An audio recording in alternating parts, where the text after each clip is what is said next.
नमस्कार। तस्वीरें इस समय हरियाणा के झज्जर से आपको दिखाई जा रही है, जहां पर गुरुकुल में हर साल की तरह इस साल भी वार्षिक महोत्सव का आयोजन किया गया। जी हां, और इसी मौके पर जो है हरियाणा के शिक्षा मंत्री भी यहां पर मौजूद रहे और जो गुरुकुल के विद्यार्थी हैं उनके द्वारा जो है अपनी विधाओं का प्रदर्शन किया गया, अपनी कला का प्रदर्शन किया गया, जिसमें जिम्नास्टिक की बात करें, डंबल की बात करें, तलवारबाजी की बात करें या फिर मलखम्ब की बात करें, तमाम विधाएं जो है यहाँ पर विद्यार्थियों ने दिखाई और तमाम लोग जो है दूर-दूर से देखने के लिए यहाँ पर पहुँचे थे, क्योंकि साल में एक बार जो है ये महोत्सव होता है और हरियाणा के शिक्षा मंत्री जो है खुद यहाँ पर पहुँचे थे, जिनका बुके देकर जो है यहाँ पर स्वागत किया गया और तमाम लोग जो है यहाँ पर पहुँचे थे, दूर-दराज से लोग यहाँ पर पहुँचे थे, क्योंकि साल में एक बार जो है ये आयोजन होता है और जिसे देखने के लिए दूर-दूर से लोग भी पहुँचते हैं। आज मुझे झज्जर गुरुकुल में आने का अवसर मिला है।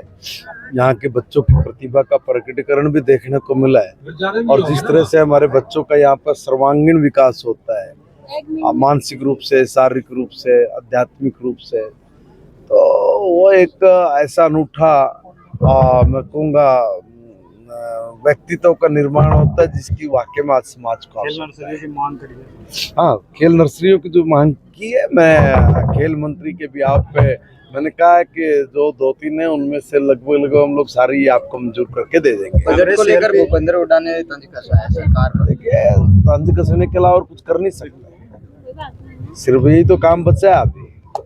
सीएलपी लीडर नहीं चुन पाया अभी तक। इसलिए नहीं चुन पाएंगे कि मुझे लगता है कि कांग्रेस पार्टी को शायद 2 ही काम है। एक तो या तो ये हो सकता है कि उनको ये जो हमारे हरियाणा के नेता इनमें कोई योग्य आदमी नहीं मिल रहा होगा, या फिर दूसरी बात ये हो सकती है कि उनको अपने नेताओं पे विश्वास नहीं होगा। एजुकेशन सिस्टम में थोड़ी खामियां हैं। 2020 जो नई राष्ट्रीय शिक्षा नीति हम लोग लेके आए हैं, 2030 तक इसको पूरे देश में लागू करना है, मगर 2025 तक हम लोग अपने प्रदेश में हरियाणा में इसको लागू कर देंगे।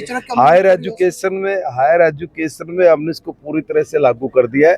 एलिमेंट्री में और सेकेंडरी तक में 301 गोल है। 301 गोल में से 200 गोल हमने अचीव कर लिए हैं।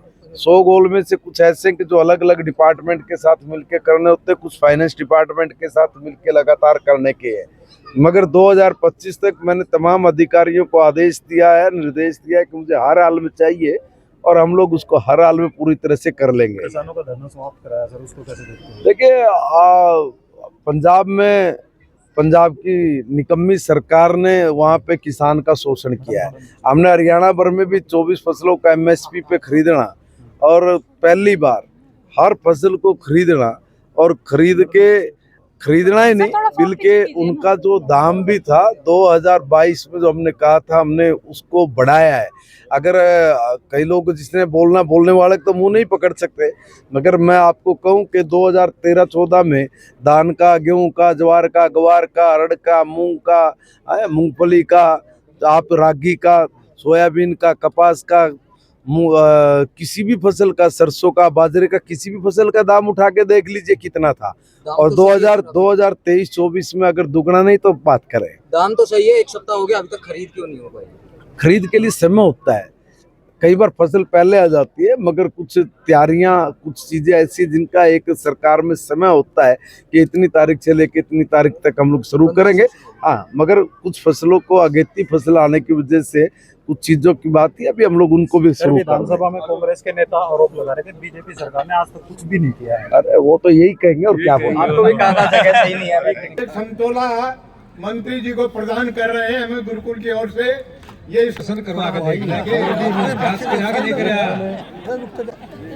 बार जोरदार तालियां बजा करके पुनः अभिनंदन। बहुत बहुत धन्यवाद मंत्री जी, बहुत बहुत धन्यवाद। आपसे मिलकर के बहुत प्रसन्नता हुई और ऐसा लगा जैसे अपने परिवार के ही सदस्य मिल गए। बहुत बहुत धन्यवाद। एक बार